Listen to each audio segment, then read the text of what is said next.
Hello everyone and welcome back to our YouTube channel Savvy Forensics. So friends, आज का जो हमारा video होने वाला है कुछ इम्पोर्टेंट इंफॉर्मेशन पर बेस्ड होने वाला है। जैसे कि आप सभी को पता है कि आपका जो जून में अभी पेपर हुआ था वो हुआ है कैंसिल। तो आपका फोरेंसिक साइंस का यूजीसी नेट का पेपर दोबारा से होना है और ये पेपर आपका अगस्त में होगा। ठीक है, तो ये जो अभी आपका जून में पेपर हुआ था, ये पेपर को ऑलरेडी हम डिस्कस कर चुके हैं।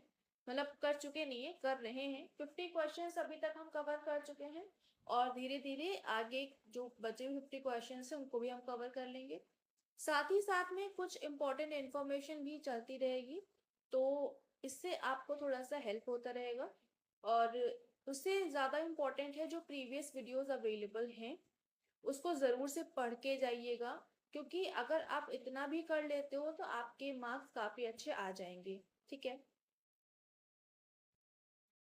तो अब यहाँ पर अगर हम बात करें तो सबसे पहले तो एक चीज़ ये है कि अभी रिसेंट में 5 जुलाई को, एक सेकेंड, हाँ, तो अभी रिसेंट में 5 जुलाई को आप सभी को पता है जो डॉक्टर लालजी सिंह है। अगर नहीं पता है तो पता होना चाहिए। As a forensic science student आपको पता होना चाहिए। 5 जुलाई 1947 को बर्थ एनिवर्सरी होती है डॉक्टर लालजी सिंह की। लालजी सिंह कौन है? डॉक्टर लालजी सिंह जो है ये आपके इंडियन जेनेटिस्ट हैं। उसके अलावा फादर ऑफ डीएनए फिंगरप्रिंटिंग बोले जाते हैं, father of Indian DNA fingerprinting. ठीक है, फिंगरप्रिंटिंग जो होती है इसको हम डीएनए प्रोफाइलिंग भी कह सकते हैं या फिर डीएनए फिंगरप्रिंटिंग बोले, दोनों एक ही चीज हैं।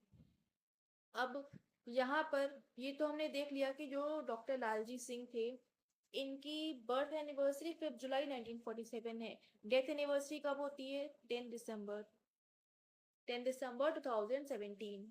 ठीक है, ये चीज हो गई। अब यहाँ पर याद रखना क्या इम्पोर्टेंट है? याद रखना इम्पोर्टेंट है सबसे पहले डॉक्टर लालजी सिंह जो हैं इनकी बर्थ एनिवर्सरी कब होती है? इनकी बर्थ एनिवर्सरी होती है 5 जुलाई को। उसके बाद में ये जो है पद्मश्री अवॉर्डी हैं, ये पद्मश्री अवॉर्डी हैं। उसके अलावा ये इंडियन जेनेटिसिस्ट हैं और फादर हैं डीएनए फिंगरप्रिंटिंग के। ठीक है, फादर डीएनए फिंगरप्रिंटिंग के हो गए या फिर फादर ऑफ डीएनए प्रोफाइलिंग, आप बोलो एक ही चीज है। अब यहाँ पर इसके अलावा क्या चीज आपको जानना चाहिए? इन्होंने कुछ बुक्स लिखी हैं जिन बुक्स के नाम आपको पता होना चाहिए। बुक्स के नाम काफी इंपॉर्टेंट होते हैं क्योंकि आप सभी को पता है जो आपका पेपर आता है यूजीसी नेट का, वहां पर बुक्स पर बेस्ड काफी सारे क्वेश्चंस रहते हैं। तो इनकी पहली बुक है साइंटूनिक टेल। ठीक है, Scientoonic tale, tale of genome and DNA, इनकी पहली बुक है scientific tale, tale of genome and DNA. एक तो ये बुक हो गई। इसके बाद में जो इनकी नेक्स्ट बुक है उसका नाम, अच्छा यहाँ पर जितना बताते हुए चल रही हूँ ये अपने नोट्स में प्रिपेयर करते हुए चलिएगा, क्योंकि ये मैंने कहीं पे कोई प्रेजेंटेशन नहीं क्रिएट करी है इसकी। तो आपको जितना बता रही हूँ वो आप अपने आप से पेन पेपर लेके बैठिए, जितना बता रहे हैं सब कुछ आप नोट डाउन करते हुए चलिएगा। ठीक है, सेकेंड बुक है इनकी, मतलब ये सीक्वेंस नहीं है बट हाँ इनके द्वारा लिखी हुई बुक्स के नाम बता रहे हैं। ठीक है, पहली तो आपकी हो गई Scientoonic tale, tale of genome and DNA.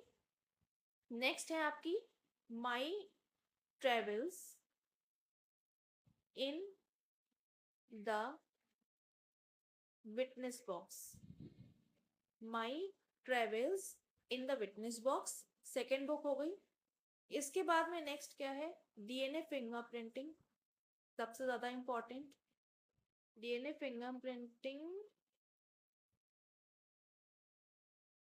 The witness with in. ठीक है, थर्ड बुक हो गई आपकी the DNA fingerprinting witness with in. तो ये जो है आपकी 3 बुक्स हैं जो कि आपको याद रखनी है। Scientoonic tale of genome and DNA, second my travels in the witness box, third DNA fingerprinting the witness within. ये 3 बुक्स हैं। इसके अलावा यहाँ पर जो इस साल का यानी कि जो 5 जुलाई थी आपकी, एक सेकेंड, जो 5 जुलाई थी आपकी 2024 वाली, ये इस दिन डॉक्टर लालजी सिंह की 77th बर्थ एनिवर्सरी थी। ठीक है। अब आप लोगों को लग रहा होगा इस समय क्यों बता रही हूँ, तो आपने अभी का क्वेश्चन पेपर देखा है जहां पर पूछ लिया गया था सर फ्रांसिस गार्टन किसके कजिन हैं, इस तरह का क्वेश्चन आया है। तो जब कजिन के बारे में पूछ सकते हैं तो एटलीस्ट जो साइंटिस्ट थे, फेमस साइंटिस्ट थे, वे खुद के बारे में तो पूछ ही सकते हैं। तो ये सब आपको पता होना चाहिए। उसके अलावा ये जितनी चीजें थी ये तो इम्पोर्टेंट है ही। ये तो होगा डॉक्टर लालजी सिंह पर बेस्ड। अब यहाँ पर कुछ एडिशनल इंफॉर्मेशन मैं आपको बता दूं, उतना इम्पोर्टेंट नहीं है बट हाँ पता होना चाहिए। यूपी का साइबर सिटी कौन सा है? साइबर सिटी ऑफ यूपी किसको कहते हैं? तो ये है आपका Kanpur. Kanpur is the cyber city of UP. Kanpur को हम पहले कन्नौर भी कहते थे। इसको हम लेदर सिटी भी कहते हैं क्योंकि यहाँ पर लेदर का काफी अच्छा काम होता है। एंड इसमें मतलब जो कानपुर है यहाँ पर काफी सारा सिग्निफिकेंट टेक्नोलॉजिकल एडवांसमेंट्स है, इंफ्रास्ट्रक्चर काफी अच्छा है, इसी वजह से इसको हम साइबर सिटी बोलते हैं। एंड ये जो आपका कानपुर है इवॉल्व हुआ है into a major hub for technology and business. तो इसलिए ये कुछ रीजंस हैं, मतलब यहाँ पर काफी अच्छा बिजनेस है, टेक्नोलॉजी काफी अच्छी है, एडवांसमेंट और इंफ्रास्ट्रक्चर काफी अच्छा है, इसीलिए कानपुर, जिसको कि हम पहले कन्नौर बोलते थे, ये आपका यूपी का साइबर सिटी के तौर पर जाना जाता है। ठीक है। तो ये कुछ एडिशनल इंफॉर्मेशन थी, उम्मीद करती हूँ आपको समझ में आ रहा होगा। सब कुछ याद करते हुए जरूर से चलिएगा, नोट्स प्रिपेयर करते हुए चलिए, आपके एग्जाम में काफी हेल्प आपको हो जाएगी। तो यहाँ पर अभी इस वीडियो को करते हैं एंड मिलेंगे जल्दी नेक्स्ट वीडियो में। तब तक के लिए bye bye and thank you so much for joining here.